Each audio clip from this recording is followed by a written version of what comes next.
পরশুরাম এবং বলরাম সবার সামনে ধরা পড়ে যায়। এদিকে সবার সামনে তখন উপস্থিত হয়ে যায় পরশুরাম ওরফে শিবপ্রসাদ। অন্যদিকে আকর্ষণীয় দেখতে পাবো সবার সামনে কর্ণ এবং সৌরভের প্ল্যান ভেস্তে দিয়ে পরীক্ষিতকে ঝাড়ু দিয়ে মেরে সবার সামনে এবং মিডিয়ার সামনে উচিত শিক্ষা দিল তটিনী। হ্যাঁ প্রিভার্স, এমনটি দেখা যাবে। সম্পূর্ণ জানতে ভিডিওতে একটি লাইক দিয়ে চ্যানেলটি সাবস্ক্রাইব করে সম্পূর্ণ ভিডিওটি দেখতে থাকুন। গল্পের শুরুতেই আমরা দেখতে পাবো তটিনী তো দাঁড়িয়ে আছে মঞ্চের পাশে, তার মুখে হাসি থাকলেও চোখের গভীরে ছিল অদ্ভুত এক কঠোরতা। ঠিক তখনই পরীক্ষিত এসে বলে, কি ব্যাপার, তুমি এভাবে দাঁড়িয়ে আছো কেন? তখনই তটিনী অভিনয় শুরু করে দেয়, বলছে আমাদের এঙ্গেজমেন্টের অ্যানাউন্সমেন্টটা শুরু করে দাও না প্লিজ। দেখো আমি না লাট্টুর পিকুকে নিয়ে এসেছি। যা শুনে অবাক হয়ে যায় পরীক্ষিত সহ সবাই। পরীক্ষিত তখন বলে, তুমি কাকে নিয়ে এসেছো? তটিনী তখন বলে, কেন, আমার ছেলে মেয়েদের নিয়ে এসেছি, ওরা দেখবে না তুমি ওদের বাবা হতে চলেছ। যা শুনে পরীক্ষিত বলে, মানে? তটিনী বলে, হ্যাঁ, ওদের দায়িত্ব তো তোমাকেই নিতে হবে। হ্যাঁ পরি, তোমাকেই দায়িত্ব নিতে হবে। আর ওই যে আমার ফ্ল্যাটে কিন্তু তোমাকে থাকতে হবে, বুঝতে পেরেছ? I love my flat. এটা বলে মুচকে মুচকে হাসতে থাকে।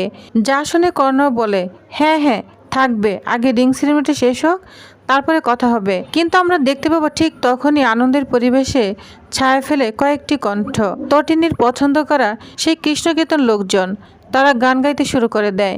বলছে, কি ব্যাপার, এগুলো কাদের নিয়ে এসেছো তটিনী? তখন বলে, হ্যাঁ কর্ণ চ্যাটার্জি, আজকে না আপনাদের মতো অনুষ্ঠান হবে না, নাচ গান হবে না, আজকে আমার পছন্দেই ওরা গান গাইবে, বুঝতে পেরেছ? এদিকে তটিনীর মা তটিনীর এসব অবস্থা দেখে রাগ হয়ে যায়। বলছে, তটিনী তুই এসব কি করছিস? তোর ডেরিয়া তো কষ্ট পেয়েছে, এজন্য সে পার্টিতেও আসেনি, তুই বুঝতে পারছিস না কেন? কি করছিস তুই? আমার জামাইয়ের মতো একটা মানুষকে ছেড়ে তুই এই ছেলেটার সঙ্গে, এটা ঠিক করছিস না তুই তটিনী, এটা ঠিক করছিস না। তটিনী তখন চুপ করে থাকে, কিছুই বলে না। নন্দিনী তখন বলে, জানো তো আমার মনে হয় শিবপ্রসাদের মৃত্যুর পর ওর মাথাটা পুরোই চলে গিয়েছে, পুরোই খারাপ হয়ে গিয়েছে। ও বুঝতে পারছে না কোর্টের বিরুদ্ধে কি পরিস্থিতি তৈরি হয়েছে। তটিনী তখন বলে, ছেড়ে দাও না, আর এসব কথা না শুনতে ভালো লাগে না, এসব কথা না কোর্টের মধ্যে রেখে দে, বুঝতে পেরেছিস? যা শুনে নন্দিনী অবাক হয়ে যায়। তখন তটিনী বলে, আগে তো ভালোবাসা, তারপর কোর্ট পরে দেখা যাবে, আমার জীবনটা আমার মতো করে বাঁচতে দাও। এটা বলে মনে মনে তটিনী অনেক কষ্ট পেতে থাকে। অন্যদিকে অনুষ্ঠান শুরু হওয়ার সময় চলে এসেছে। তখনই মাইক্রোফোন হাতে নেয় তটিনী, বলছে, লেডিস অ্যান্ড জেন্টলম্যান, আজ বহু বছরের একটি সম্পর্ক পরিণতি পেতে চলেছে। কলেজ জীবন থেকে শুরু হওয়ায় ভালোবাসা পূর্ণতা পাবে। কথা শেষ হতে না হতেই সবার মাঝে একটা গুঞ্জন শুরু হয়ে যায়। মিডিয়ার লোকজন বলে, তার মানে পরীক্ষিত তটিনী প্রেমের খবরটা সত্যি? ফলে শিবপ্রসাদের খুনের মোটিভ এটাই ছিল? এক মুহূর্তের জন্য পরিবেশ যেন ভারী হয়ে ওঠে। এরপর কর্ণ তটিনীকে থামিয়ে বলে, আচ্ছা অনেক হয়েছে, এবার রিংটা নিয়ে এসো। তখনই দেখা যায় বিরাট ট্রলি করে রিং নিয়ে আসা হয়, যা দেখে সবাই অবাক হয়ে যায়। কর্ণ বলে, কি ব্যাপার, এত বড় ট্রলিতে রিং আসছে? যেটা দেখে সবাই নানান মন্তব্য করতে থাকে। কেউ বলছে মনে হচ্ছে বড়সড় কোনো সারপ্রাইজ হবে। তখন তটিনী মজা করে বলে, গিন্নিদের সবচেয়ে প্রিয় জিনিস দুটো কি জানেন? একটা হাতা আর একটা খুন্তি। এটা বলে চারিদিকে সবাই হাসি ঢোল পড়ে যায়, কিন্তু তটিনী হাসে না, তার চোখ শুধু ট্রলিটার দিকে, যেন সে জানের ভিতরে এমন কিছু আছে যা অনেকের মুখোশ খুলে দিবে। সঞ্চালক তখন ঘোষণা করতে থাকে, বন্ধুগণ, এখন শুরু হতে যাচ্ছে বহু প্রতীক্ষিত রিং সেরিমনি। সবাই করতালি দিতে শুরু করে। ঠিক তখনই কর্ণ বলে ওঠে, না না, একটু আনন্দ উল্লাস করা যাক। আচ্ছা পরীক্ষিত, যাও তুমি তটিনীর সঙ্গে ড্যান্স করতে থাকো। যা শুনে সবাই অবাক হয়ে যায়। পরীক্ষিত অনেক খুশি হতে থাকে। তখনই তটিনী বলে ওঠে, দাঁড়ান এক মিনিট, আমি তো জানি পার্টিতে কোনো আলাদা করে সঙ্গীত বা নাচ গানের দরকার পড়ে না, কিন্তু তবুও আমি নিয়ে এসেছি আমার পছন্দ মতো সিঙ্গার এবং ড্যান্সার। যা শুনে সবাই তো অবাক হয়ে যায়। পরীক্ষিত অবাক হয়ে তাকিয়ে থাকে। কর্ণ তখন বলে, ভালো তো, তাহলে কই তোমার সিঙ্গার? আপনাদের মতো ওরকম আধুনিক নাচ গান নয়, ওরা হচ্ছে কীর্তন, সংকীর্তন। যা শুনে কর্ণ পুরোই অবাক হয়ে যায়। তটিনী তখনও চুপচাপ, তার ঠোঁটের কোণে ফুটে উঠেছে রহস্যময় হাসি, যেন সবকিছু ঠিকঠাক তার পরিকল্পনার মতো এগোচ্ছে। এদিকে অতিথিরা বিরক্ত হয়ে উঠেছে, এসব বন্ধ করুন, রিং সেরিমনি শুরু করুন, ট্রলিটা খুলুন। অবশেষে সবার নজর গেল ট্রলির দিকে। তটিনী ধীরে ধীরে এগিয়ে আসে। তার চোখে যেন একটা অদ্ভুত আগুন জ্বলছে। ঠিক সেই মুহূর্তে উপস্থিত সবাই বুঝতে পারে আজকের এই বাগদান অনুষ্ঠান শুধু বাগদান নয়, এখানে এমন কিছু ঘটতে চলেছে যা বহুদিন লুকিয়ে থাকা সত্যকে সবার সামনে এনে দিবে। কর্ণ তখন সবার সামনে এসে বলে, এসব বন্ধ করা হোক। পরীক্ষিত, এবার তুমি রিং সেরিমনিটা শুরু করো। তটিনী তখন একটু মৃদু এসে বলে, এত তারা কিসের, একটু ধৈর্য ধরুন না। তার কণ্ঠের আত্মবিশ্বাস দেখে অনেকে অবাক হয়ে যায়। মনে হচ্ছিল এই মুহূর্তটার জন্য সে অনেকদিন ধরে অপেক্ষা করছে। হঠাৎ ট্রলির ঢাকনাটা সরানো হলো। সবাই ঘাড় উঁচু করে ভেতর দিকে তাকায়। আরে রিং কোথায়? রিং তো এখানে থাকার কথা। এটা কি করে সম্ভব? কারণ ওইখানে রয়েছে বিরাট একটা ঝাড়ু, যেটা দেখে সবাই অবাক হয়ে যায়। পরীক্ষিতের মুখের রংটা একদম বদলে যায়। কর্ণ, সৌরভ, বাবিন সবার মুখের রংটা ফ্যাকাশে হয়ে যায়। অবাক হয়ে তাকিয়ে আছে ট্রলিটার দিকে। ঠিক তখনই তটিনী তার পানের ডাব্বা থেকে রিংটা বের করে ফেলে। বলছে, এই তো এখানেই রিং, এটা খুঁজছেন তো? যেটা শুনে সবাই অবাক হতে থাকে। পরীক্ষিত অবিশ্বাসের চোখে তাকিয়ে থাকে।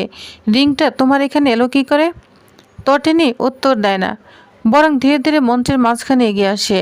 সাংবাদিকদের ক্যামেরা ঘুরে গেল তার দিকে। সব আলো এসে পড়ে শুধু তার মুখে। মনে হচ্ছিল এটাই সেই মুহূর্ত যার জন্য সে এতক্ষণ অপেক্ষা করছে। কয়েক সেকেন্ড অপেক্ষার পর তটিনী মাইক্রোফোন হাতে নেয়। সে দৃঢ় সাহস নিয়ে প্রেস মিডিয়ার সামনে বলছে, আপনাদের দায়িত্ব কিন্তু কম নয়, বরঞ্চ সবার থেকে বেশি। জানেন তো, এখানে যারা এসেছেন অধিকাংশ এসেছেন মজা দেখতে। আপনারা দেখতে এসেছেন আমি অপরাধী কিনা, আমি আমার স্বামীকে হত্যা করেছি কিনা, পরীক্ষিত সেনের সঙ্গে আমার সম্পর্ক কতটাই গভীর। কথাগুলো শুনে অতিথিদের মধ্যে অস্বস্তি ছড়িয়ে পড়ে। কেউ চোখ নামিয়ে নেয়, কেউ আবার চুপচাপ দাঁড়িয়ে থাকে। তটিনী এবার উঁচু গলায় বলে, আমাকে খুনি প্রমাণ করার জন্য কত পরিকল্পনা করা হয়েছে জানেন? আমাকে চরিত্রহীন প্রমাণ করার জন্য কত গল্প বানানো হয়েছে। কারণ সমাজের কাছে একজন নারী চরিত্র আঘাত কত যন্ত্রণাদায়ক। তার চোখে তখন জল পড়ছে, কিন্তু সে থামে না। আমি কোনো খুশি নই, আমার স্বামীকে আমি মারিনি, বিশ্বাস করুন। আমি ক্রিমিনাল নই। ক্রিমিনাল যারা এখানে দাঁড়িয়ে আছে। কর্ণ চ্যাটার্জির দিকে ইঙ্গিত করে বলে। সৌরভ, বাবিন সবাইকে হাত দিয়ে বলে, ওরা ক্রিমিনাল, কিন্তু ওরা আমাকে ক্রিমিনাল বানানোর চেষ্টা করছে। বিশ্বাস করুন, আমি আমার স্বামীর মৃত্যুর বিচার চাই। যা শুনে সাংবাদিকরা পুরো অবাক হয়ে যায় এবং তারা সুন্দরভাবে তার বক্তব্যগুলো শুট করতে থাকে। পরীক্ষিত তখন খুব ভয় পেতে থাকে। কর্ণ চ্যাটার্জির মুখ ফ্যাকাশে হয়ে যায়। তটিনী হঠাৎ পরীক্ষিতের দিকে তাকিয়ে বলে, আপনারা কি এই মানুষটার ভালোবাসা দেখতে চান? যা শুনে সবাই অবাক। পরীক্ষিত তখন একটু হাসার চেষ্টা করে, কিন্তু ভিতরে অনেক ভয় পেতে থাকে। হঠাৎ তটিনীর পাশে রাখা একটা ঝাঁটা হাতে তুলে নেয়। কেউ কিছু বোঝার আগে একটার পর একটা ঝাঁটো মারতে থাকে পরীক্ষিতের কাঁধে। বলছে, তটিনী তুমি কি করছো? কিন্তু তাকে কথা বলার কোনো সুযোগ দেয় না। একটার পর একটা আঘাত তাকে করতে থাকে। তারপর সাংবাদিকদের বলতে থাকে, এই লোকটাকে আমি ভালোবাসি না, এই লোকটাকে আমি ঘৃণা করি, প্রচণ্ড ঘৃণা করি, কখনো ভালোবাসিনি। তটিনী তখন আরও বলতে থাকে, জানেন আমি বিবাহিত, আমার চরিত্র নিয়ে বিচার বসানো হয়েছে, আমাকে অপরাধী বানানোর চেষ্টা করা হচ্ছে, আমার সন্তানদের সামনে আমাকে অপমান করা হয়েছে। একজন মায়ের সবচেয়ে বড় পরিচয় তার সন্তান। সেই সন্তানদের সামনে তাকে ছোট করা হয়েছে, আমাকে ভেঙে দেওয়ার চেষ্টা করা হয়েছে, কিন্তু আমি ভাঙ্গিনি, আমি মাথা নত করিনি, আমি সত্যের সামনে দাঁড়িয়ে আছি। এগুলো আড়াল থেকে ছদ্মবেশ নিয়ে ওইটা সেজে বলরাম আর শিবপ্রসাদ সব দেখছে। তাদের চোখও যেন সরছে না তটিনীর দিক থেকে। বলরাম এবং শিবপ্রসাদ অনেক খুশি হয়ে যায়। এদিকে তটিনী এবার কর্ণ চ্যাটার্জির দিকে তাকায়। বলছে, জানেন তো, আজকের এই অনুষ্ঠানটা ছিল একটা ফাঁদ, আমাকে অপরাধী প্রমাণ করার ফাঁদ। কিন্তু আজ আমি আপনাদের সামনে দাঁড়িয়ে বলছি, আমি নির্দোষ, আমি খুনি নই। আমি শুধু একজন স্ত্রী যে তার স্বামীকে হারিয়েছে। আমি শুধু একজন মা যে প্রতিদিন নিজের সন্তানের চোখের জল মুছে দেয়। আমি শুধু একজন নারী যে অপমানের বিরুদ্ধে লড়াই করেছে। এতেও থামছে না তটিনী। তারপর পরীক্ষিতকে ধরে ইচ্ছা মতো আরও মারতে থাকে। মারতে মারতে একদম সবার সামনে মাটিতে ফেলে দেয়। এরপর ওয়েটারকে ডাকে তটিনী। তখন ওইটা সেজে ওইখানে আসছে পরশুরাম। পরশুরাম তখন তার হাতে এক গ্লাস ড্রিঙ্ক তুলে দেয়।